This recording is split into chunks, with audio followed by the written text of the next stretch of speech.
हमारा इतिहास काफी लंबा रहा है, जिसके पन्नों पर ना सिर्फ अच्छे बल्कि बुरे पलों का भी जिक्र किया गया है। कुछ पल इतने दुखद हैं कि हम चाह कर भी इसकी लिखावट को बदल नहीं सकते। किसे पता था कि 10 अप्रैल 1912 में इंग्लैंड से रवाना हुए टाइटैनिक का पहला समुद्री सफर उसका आखिरी सफर होगा। किसे पता था कि दुनिया का सबसे बड़ा टाइटैनिक जहाज पानी में डूब जाएगा। किसे पता था कि जिसको बनाने वालों ने कहा था कि कुछ भी हो जाए ये पानी में नहीं डूबेगा, और वो अपने पहले सफर में ही पानी में डूब गया। ये इतिहास का वो दिन था जब लाखों लोगों की जिंदगी का सफर एक ही दिन में खत्म हो गया। हम आज भी इस मंजर के बारे में सोचते हैं तो रूह कांप जाती है कि कैसा रहा होगा मंजर, कैसा लोगों ने महसूस किया होगा। मगर जब भी हम इस घटना के बारे में सुनते हैं या समझने की कोशिश करते हैं तो कई सवाल हमारे मन में आते हैं। यकीनन आपके मन में भी आते होंगे कि आखिरकार टाइटैनिक जहाज डूबा कैसे और इसे अब तक बाहर क्यों नहीं निकाला गया, जिसका कारण जानने के लिए तब से लेकर अब तक न जाने कितने लोगों ने अपनी जान गंवा दी। और अब फिर से समंदर में डूबे टाइटैनिक जहाज के मलबे को देखने के लिए 5 अरबपतियों को लेके जाने वाली टाइटन पनडुब्बी भी दुर्घटना का शिकार हो गई और साथ ही उसमें सवार 5 अरबपति यात्रियों की मौत हो गई। पिछले कई दिनों से कई देशों के बचाव दल उस लापता हुई पनडुब्बी को खोजने में जुटे थे। यूएस कोस्ट गार्ड ने बताया कि गुरुवार 22 जून को उसका मलबा टाइटैनिक के पास मिला, जिसके बाद पनडुब्बी की ओनर कंपनी ओशन गेट ने हादसे की पुष्टि की। रिपोर्ट्स के अनुसार ओशन गेट कंपनी ने अपने बयान में कहा, हमने टाइटन पनडुब्बी में सवार सभी यात्रियों को खो दिया। इस हादसे पर हम शोक व्यक्त करते हैं। दुख की इस घड़ी में हमारी संवेदनाएं उन 5 यात्रियों के परिवारों के साथ हैं। हालांकि ये दुखद हादसा हुआ कैसे, इस बारे में कंपनी ने अभी तक बयान नहीं दिया। कुछ खोजकर्ताओं का मानना है कि जो पनडुब्बी रविवार यानी कि 18 जून को सुबह 6 बजे उत्तर अटलांटिक महासागर में अपनी यात्रा के दौरान लापता हुई थी, उसके चालक दल के पास 4 दिन के लायक ही ऑक्सीजन थी। गुरुवार सुबह वो ऑक्सीजन खत्म हो गई, लेकिन सच कुछ और ही निकला। टाइटन पनडुब्बी के लापता होने की सूचना मिलते ही अमेरिका, ब्रिटेन और कनाडा समेत कई देशों के खोजकर्ताओं की टीम सर्च ऑपरेशन में जुट गई। हालांकि 4 दिनों तक किसी को समुद्र में वो पनडुब्बी तो नहीं मिली। सर्च ऑपरेशन को 96 घंटे बीत चुके थे और जैसा कि पहले बताया गया था कि पनडुब्बी में 4 दिन के लायक ही ऑक्सीजन थी, वो खत्म हो चुकी थी। यूएस कोस्ट गार्ड ने एक बयान जारी किया कि मध्य अटलांटिक महासागर में जहां 1912 में टाइटैनिक जहाज डूबा था, उसी के पास उन्हें पनडुब्बी का मलबा मिला है। एक रिपोर्ट में बताया गया कि लापता पनडुब्बी में 10 साल पुराने गेमिंग कंट्रोलर का इस्तेमाल किया गया था, जिसने काम करना बंद कर दिया था। वहीं कुछ विशेषज्ञों का मानना है कि पनडुब्बी जब गहराई में जा रही थी तो उसमें तकनीकी खराबी आ गई और ये भी हो सकता है कि वो टाइटैनिक जहाज के मलबे से टकराकर फंस गई हो। अमेरिकी अधिकारियों ने 22 जून को एक ट्वीट कर हादसे के बारे में बताया। उन्होंने कहा कि ओशन गेट की टाइटैनिक पनडुब्बी को खोजने का अभियान समाप्त हो गया है। उसमें 5 अरबपति यात्री सवार थे। दुर्भाग्य से वो अब जिंदा नहीं है। बहरहाल वहां से जुटाए गए सबूतों के आधार पर जानकारियां दी जा रही हैं। पनडुब्बी के ओनर ने हादसे पर दुख जताते हुए उसमें सवार लोगों को सच्चा खोजकर्ता बताया और कहा कि उन यात्रियों में अद्भुत साहस और महासागरों की खोज के लिए खासा जुनून था। कौन थे पनडुब्बी में सवार 5 अरबपति यात्री? एक्शन एविएशन के चेयरमैन हामिश हार्डिंग, टाइटन के चालक दल में ब्रिटिश बिजनेसमैन और खोजकर्ता हामिश हार्डिंग शामिल थे।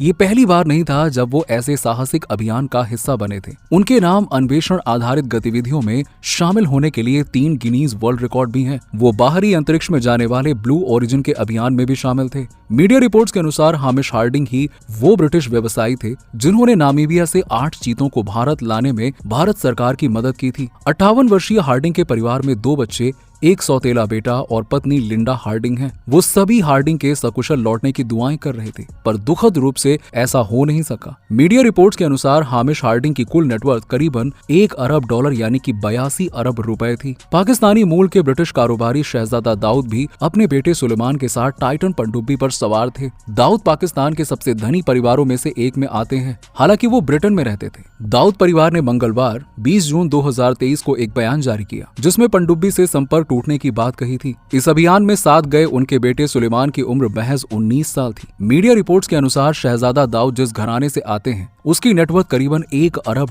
भारतीय रुपए में करीबन 82 अरब रुपए है। पॉल हेनरी उर्फ मिस्टर टाइटैनिक। टाइटन पनडुब्बी में सबसे अनुभवी व्यक्ति फ्रांसीसी समुद्री गोताखोर पॉल हेनरी थे। उन्हें मिस्टर टाइटैनिक कहा जाता था क्योंकि उन्होंने किसी भी अन्य खोजकर्ता की तुलना में टाइटैनिक जहाज के मलबे के साथ सबसे अधिक समय बिताया था। वो वास्तव में 1987 में मलबे के लिए पहले मानवयुक्त मिशन का भी हिस्सा थे। उनकी उम्र 77 वर्ष थी। उनकी पत्नी की वर्षों पहले कैंसर से मृत्यु हो गई थी। पॉल हेनरी की नेटवर्थ लगभग 1.23 खरब रुपए होने का अनुमान है। पॉल हेनरी वर्तमान में RMS टाइटैनिक के अनुसंधान निर्देशक के रूप में काम कर रहे थे। ओशन गेट के CEO और पनडुब्बी के पायलट स्टॉकटोन रश। हादसे का शिकार टाइटन पनडुब्बी में सवार 5वें शख्स थे। ओशन गेट कंपनी के CEO स्टॉकटोन रश ही टाइटन सबमर्सिबल के पायलट थे। रश ने 2009 में ओशन गेट की स्थापना की। टाइटन पनडुब्बी के पायलट स्टॉकटोन रश की पत्नी वेंडी रश 1912 में टाइटैनिक जहाज पर मारे गए एक दंपति की वंशज भी हैं।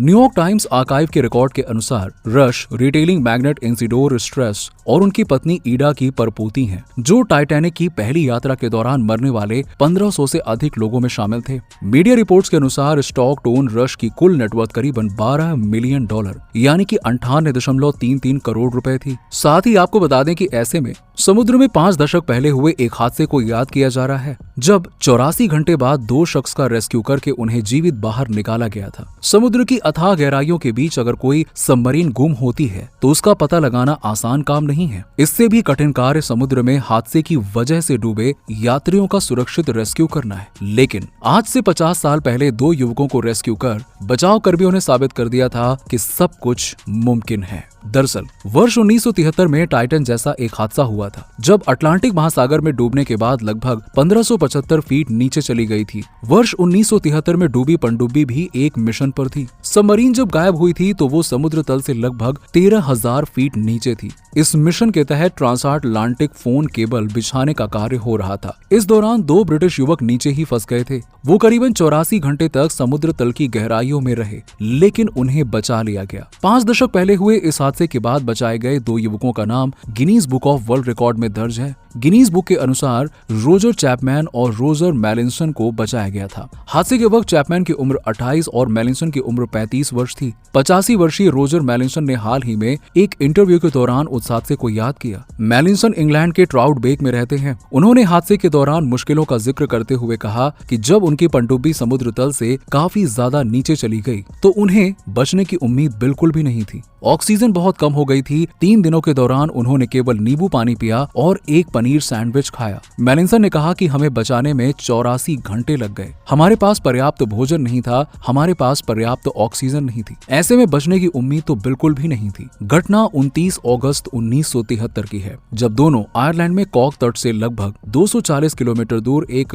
ट्रांस अटलांटिक टेलीफोन केबल बिछा रहे थे। इस दौरान सबमरीन के एक हिस्से में पानी भरने लगा, जिसकी वजह से ये लगभग 1575 फीट तक डूब गई। हादसे का जिक्र करते हुए मैलिंसन ने कहा था कि उस दौरान उन्होंने मुंह में कुछ कपड़ा डाल लिया था ताकि पानी के बीच झटकों के दौरान दांतों के बीच आकर जीभ न कट जाए। कितना अजीब है ना टाइटैनिक जहाज, जिसे दुनिया का सबसे बड़ा जहाज कहा जाता है और अपने पहले ही सफर पर डूब जाता है। हालांकि इसको लेकर यह भी मिथ था कि ये दुनिया का सबसे सुरक्षित और कभी न डूबने वाला जहाज बताया गया था, और ये बताया था उसके मालिक ने। ये जहाज 4 दिन की यात्रा के बाद 14 अप्रैल 1912 को एक हिमशिला से टकराकर डूब जाता है। इसमें 1517 लोगों की मौत हुई, जो इतिहास की सबसे बड़ी शांतिकाल समुद्री आपदाओं में से एक है। जब यह हादसा हुआ था तब टाइटैनिक जहाज 41 किलोमीटर प्रति घंटे की रफ्तार से इंग्लैंड के साउथहैम्पटन से अमेरिका के न्यूयॉर्क की ओर बढ़ रहा था, मगर अचानक 3 घंटे के अंदर 14 और 15 अप्रैल 1912 को अटलांटिक महासागर में ये जहाज डूब गया था। इस हादसे के बाद कनाडा से 650 किलोमीटर की दूरी पर 3843 मीटर की गहराई में जहाज 2 भागों में टूट गया और दोनों हिस्से